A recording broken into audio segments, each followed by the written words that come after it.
Kung ang Islam ay tunay na relihiyong galing sa Diyos, bakit may mga Muslim na gumagawa ng kamalian?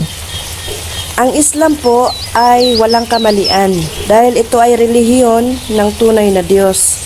Ang lahat ng mga aral nito ay para sa kabutihan ng tao at sa lahat ng mga nilalang.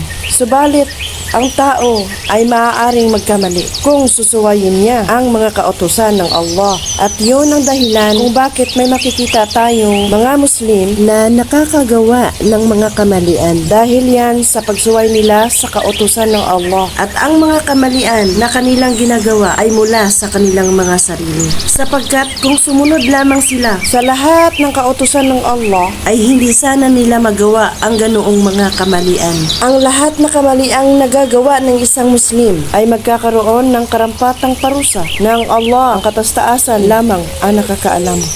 Ang Islam po ay walang itinuturo sa tao kundi lahat ng mabubuting bagay na makakabuti sa tao at sa lahat ng mga nilikha. Tulad din ito ng katuruan ng mga nauunang propeta ng Diyos. Kung maging tapat ang tao sa relihiyon ng Allah, relihiyon mamumuhay siya ng mapayapa at matiwasay sa mundo at sa kabilang buhay. Tulad ng mga nasasaad sa banal na Quran.